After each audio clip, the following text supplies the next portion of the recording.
All right, everybody, welcome back to Beans No Ball. Once again, we continue our regular season preview, our divisional preview, going into the NFC North. Now, this division, I guess, also arguable. I mean, pretty top heavy, but one of the tougher division football with a lot of additions going into this one. So, obviously, the new look Lions won the division last year for the first time ever, I believe, since it's been known as the North Division. So, Christian, let's get this started with them. Yeah, so this Lions team, they've really stacked up, having a lot of new additions the past couple of years with the rebuild, obviously with the trade with Matt Stafford to the Rams, and obviously started everything with Jared Goff having a new fresh start here with the Lions. And obviously started off small, knowing their weapons and how the team was surrounding them. But last season, it started showing, the Lions to be a true top candidate in this league here. Also with Jared Goff finally kind of getting in his groove with this fresh start, which I feel like, look, his tenure with the Rams, I know you have, it's a little rocky here, but I got nothing. Lions, I got nothing but respect for Jared. I mean, it's just yeah, at the end of the day, Matthew Stafford was the guy that ended up getting us on top, and I mean, in that wild card game that they beat us, I think it was poetic. It was just perfectly done. By Dan Campbell. You're good enough for Detroit. And I mean, yeah, he got them two playoff wins, got them at the cusp. I mean, they should have been in the Super Bowl last year. no, yeah, Let's not forget that. But I guess maybe some semblance. I mean, I'm not gonna put it on Jared. I think in large part it was Dan Campbell's trying to show off his big balls to go for it on fourth down. and that's what lost them a couple games, especially the Niner game in the conference championship, Yeah. going for it on that fourth down that really costed them the game where you could have just put up some points there. And that's one thing about this Lions team. It's gonna be Dan Campbell as well. How ballsy is he gonna be coming into this season? When is it the right time for him to be ballsy? Because it's going to cost him a lot of games, especially when it comes down to division games. Now that each team in this division, it's looking a little better here. But one thing for the Lions here, the last season that started coming down, was the defense. Now in the beginning, the defense was helping them for the most part in all games, but it started showing again with the Lions, especially in that secondary. I know they picked up Teron Arnold in the draft. That's going to be a really big help there. And at the safety positions, Brian Branch was another underrated guy, and Kirby Joseph. I know you have your things on Kirby Joseph being a 30 player here and that.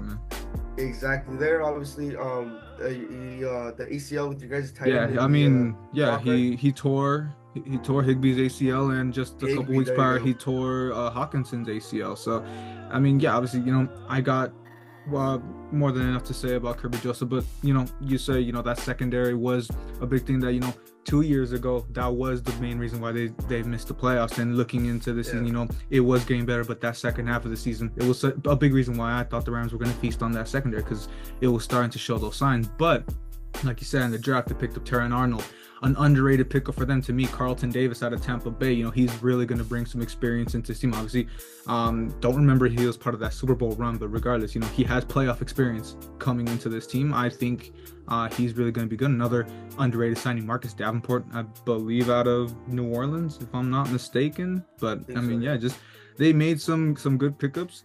Had some key losses though. I mean, let's also not forget, Jonah Jackson coming to the Rams. That's going to be a big hole on the O-line. And Josh Reynolds, I guess he was like their third option at receiver. So, I mean, they made a good couple pickups on their receiving end to see who can actually. So I don't think Josh Reynolds is going to be that big of a loss. But I mean, it's all up to seeing how they replace that O-line, I think, in my opinion.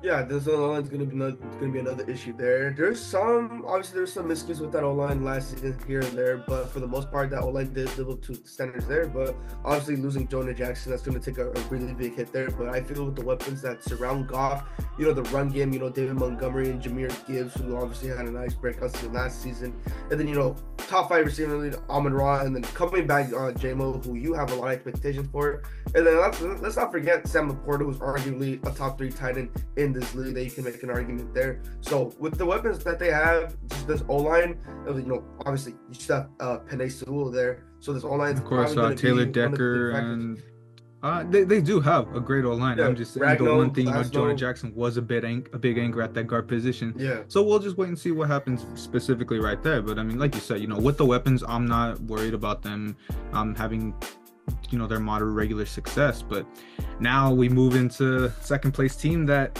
I mean, they were on their heels, and going into this year, I think they'll definitely be on their heels once again. The Green Bay Packers now. Of course, Carves love to say, yeah, we blue balled them on Bean Talk to what we really think about this Packers team. Now we're really gonna get into it. And me personally, I'm very high on the Packers. As Christian, you were the one who was very high on Jordan Love last season, and I'm on the hype train this year. I really like what I saw last year. People will say, oh, it was just the second half. He had 8 good games. You're gonna give him that big contract for that, but I mean, I think that's what you need. And you saw he gained a lot of good playoff experience, and he played very well in those playoff games. So love what I'm seeing there. I think the only thing I guess I would have liked to see is maybe they would have picked up like another receiver to really bolster up the receiving game. But you almost think about they don't really need it. Like something that we talk about, that they don't really have that number one receiver. They're just they have a really good receiver group by committee. We did discuss this on Bean Talk. This receiver room, they're all young dudes. Watson, Dobbs, Reed, Wicks. You can even throw in Bo Melton in there. But those main 3 dudes, Watson, Dobbs, and Reed, any of them could be the number one option there, and they're really, really young. Like, they're the youngest team in the league. Let me throw that out there too. So with these weapons that Jordan Love has at the receiving court, any of them could be a big impact there. Especially, he's having some advantage with the backfield as well. AJ Dillon is going to miss the first 4 games, but they did acquire Josh Jacobs in the offseason, who I think Josh Jacobs is still going to be spectacular coming into the season. He's still another young guy. He's still got some jet stream in him. Obviously, he's staying with the Raiders. There's obviously coming to an end there. Last season, he probably did have, a down year for what it's worth. But, I mean, to me, a lot of people might not think this, but Josh Jacobs' success is going to be a huge reason why whether this Packers team does well or doesn't. I think we know what they can do in the pass game, and I think on the defensive side of the ball, I'll get into in a bit. They're relatively set there, but if they can establish a good run game, obviously they lost an aging Aaron Jones, and like you said, AJ Dillon's out. But if Josh Jacobs can set up a top 10 run game, I think that really sets up the Packers for success. And I mean, look, the defense, Carbs, you ask us, what can hold this team back? I think the one thing, for one, if the run game struggles, but also this defense. Obviously last year you blamed it a lot on Joe Barry, a lot on those schemes. He's gone now, so now who's going to be up to blame? You let Darnell Savage walk, which he kind of was a liability at that safety position. You pick up Xavier McKinney. Now I think that's going to be a huge boost. Now the only thing I guess you can probably think about is maybe let's see how that front 7 fares this season. Yeah, so that front 7 with the Packers, that's kind of the bright spot on this packaging with Preston Smith, Kenny Clark, Rashawn Gary. Those are the big 3 guys right there for that front 7 there. They're obviously going to be the main factor why this defense is going to be the reason for multiple stops and why this team's still holding into the game there. The linebackers, with Quay Walker and Eric Wilson, that's another duo that I would really love to see this season make a huge impact. I know Quay Walker, he was pretty spectacular last season. But the secondary, like how you mentioned, it's going to be, determining the factors there. You got Jair at the corner still, and then Bullard still, at safety. So they're going to be the duo to kind of help everything up. They stopped Eric Stosek there. Like you said, they did pick up Xavier McKinney with his fresh start there. So there's a lot of new chemistry going to build up with the secondary position. That's going to be the main factor determining whether this defense is going to be good or not this next season. Yeah, I think you put that simply there. And, we'll move that into, I guess, in some ways the bottom half of this division, at least last year for what it's worth. The Vikings, 3rd place at 7-10, and it's hard to really give them a lot of hope. Look, the big thing, you re-signed Jefferson, so you're set for the next couple years for that. But unfortunately, as you go on to lose Kirk Cousins and his replacement in JJ McCarthy out for the season with a torn meniscus, that kind of derails the season in totality for me.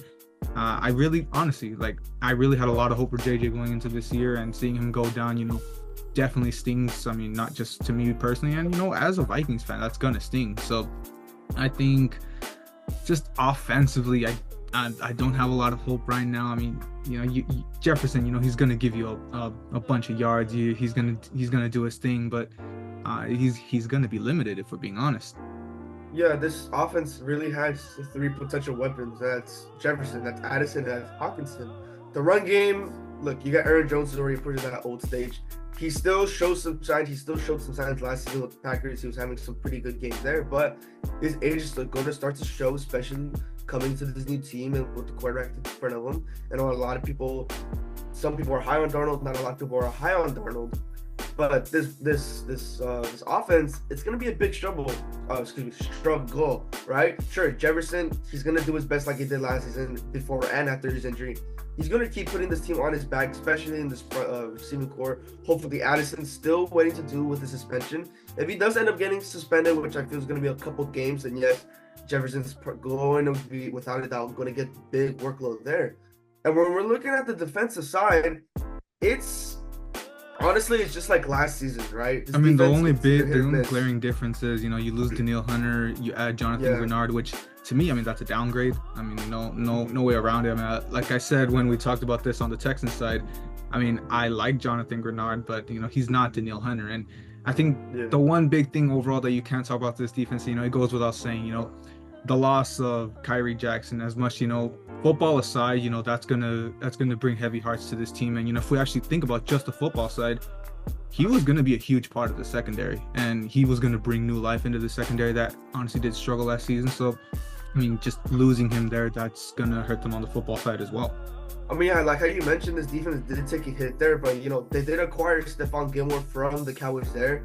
Look, he's another guy. He is aging, but he still has it kind of in him. There's gonna be a couple games where he's gonna get burned. There's gonna be a couple games where he's gonna show his age there. But when Stephon Gilmore, he's locked in. They showed a lot of times the Cowboys. He's gonna get it done at a corner, right? And then you got the other guys like Byron Murphy Jr. with them last season, who pre-lived up to the standards there. They did acquire some other good guys there, but their main anchor here at safety is Harrison Smith. He's been loyal to the team since they drafted here. So at the safety positions, I'm not really too worried about there. But this defense is going to start showing its true colors, especially with the hard takes and list and the new guys acquired. Yeah, I think the big thing is going to be that defense, because we kind of already know what's going to be going on offensively. But we'll move it on to other team that goes 7-10, the Chicago Bears, getting last place last year off tiebreakers. And I mean, this team has new life. I mean, they had the number 1 pick, but they weren't the worst team. They were the 9th worst. So I think that gives us a big thing. Caleb Williams coming into the situation, he's coming into a relatively good situation. And I mean, the Bears gave him all the weapons that they never gave Justin Fields. So he's definitely one of the best quarterbacks set up for success. And, he kind of has no excuse to have a pretty good year. I'm not saying he has to win the division. I'm not saying he even has to go above 500. But I think, you really do expect a lot of success for this team, adding guys like Keenan Allen, Odunze in the draft, and even DeAndre Swift, who, like we said, didn't have that success in Philly. But I think, going into a new offense here in Chicago is going to definitely breathe in some new life into him. Yeah, I know. I've been talking about DeAndre Swift recently, ladies, especially in fantasy here. You could say he didn't have exactly what he had in Philly. He still cracked 1,000 yards, which is still a pretty big milestone. But the touchdowns that he really missed out on because of the QB tush push. The tush, but there you go. I forgot the name. The tush push. That's really why he lost a lot of it. Touches for touchdowns there. But on the run game, Swift still got it. I mean, we saw it with his tenure, his first couple seasons with the Lions. He was obviously a top back in the league. Coming into Philly, boost up that run game here. But now you're coming into Chicago. You're the leading back here. You're going to get a lot of touches here. You have Khalil Herbert, supporting you at the second year. That could be a nice duo there.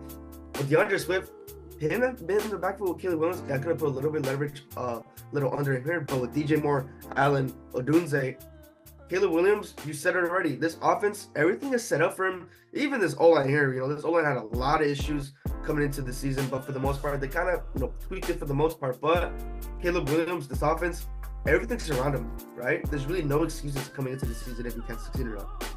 Yeah, and I think, I'm expecting him to have success, but I mean, let's also remember, he is in a tough division and in a tough conference to, for what it's worth. There's a lot of parity, so it's gonna be rough, but I do expect some success from Caleb. So, once again, that wraps up our analysis. Christian, I believe, am I going up first this time, or is it you? I think it's you. I think it's you. Oh yeah, it's me, because it was your division last week. So. I guess I'll just get right into it. First in the NFC North, I mean, call it a hot take, call it my hate.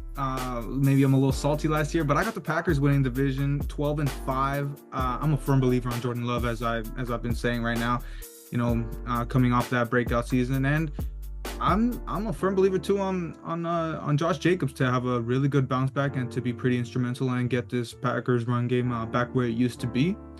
At second place, still a playoff team. I got the Lions at 11-6, one game less than last year. It's a tougher division, so I think I honestly think, as much as this is still a scary team, I think Jared Goff's gonna, see that little regression that we usually see from him, and I think the offense is gonna get figured out a little bit. All the schemes that Ben Johnson usually gets by a lot of other defensive coordinators, think probably aren't gonna get that same success. In third place at 8-9, I'm gonna see the Chicago Bears. I'm expecting Caleb to definitely have some success. Just defensive side of the ball, we'll see how that really goes. And like I said, it's top heavy. There's a lot of parity here. So, honestly, wouldn't be surprised if they go above 500, but I think 8-9 is kind of the right spot for year one for Caleb. With a success still in his offense. And bottom of the barrel at the Vikings, I'm having at 6-11. If JJ McCarthy was playing, I definitely would have been a little higher on them. But seeing I'm not too high on the defense. And I'm repeating this, but it's a tough, really tough division. So I'm definitely got the Vikings really struggling this year. Yeah, bro, our chemistry still lining up once again. Slight difference there, but winning this division, I picked the Packers the past couple seasons, but I'm gonna go with the Lions. This time, I might have the Lions go 12-5. Once again, I'm gonna have them go 12-5 here. I feel this offense is gonna be the main reason, especially with Amon-Ra, Jared Goff, that duo coming into the year. That defense, I'm gonna expect a little boost from last season there, but they're gonna have some couple struggles there. As for second place, I got the Packers. They're still getting a playoff team in my book. I'm having go 11-6 there. So our top two guys, we literally just flipped off the record. I do feel, Jordan Love, I stuck up for him last season. It pretty much paid off there. And with this offense, these weapons, anybody can be a big standing in this offense here with Jordan Love. So I'm really expecting huge difference from him. At third, I'm gonna go the Bears as well, but I'm gonna have him go 9-8. So just one more win above you guys. I do think Caleb, he's gonna be the guy for the Chicago Bears team, but it's just another prime example of him getting adjusted for the next couple years to come, and just exactly like that defense and how they're gonna be able to keep up. And then at bottom of the row, like you said, I got the Vikings. I got them at 6-11 here. It's gonna be a big loss, coming to this Vikings with the expectations, signing Jettis to this big contract, but it's not going to get done because the quarterback situation, that's going to be the reason why they're going to be not so successful in this upcoming season. Yeah, pretty much mirroring each other once again. Yeah. Look, hey, I think for the next video, I think we're definitely going to have maybe, I keep saying that. Well, I keep jinxing it. I don't think we actually will. We're pretty in line for what we think. But, hey, stick around for tomorrow to see if there's any difference in our projections. And, hey, it's there's new life in the NFC South, so definitely a lot of good analysis that we'll get into there. Thank you guys for watching. That's gonna wrap us up. Hope you like and subscribe, and like I said, back tomorrow morning for more NFL previews.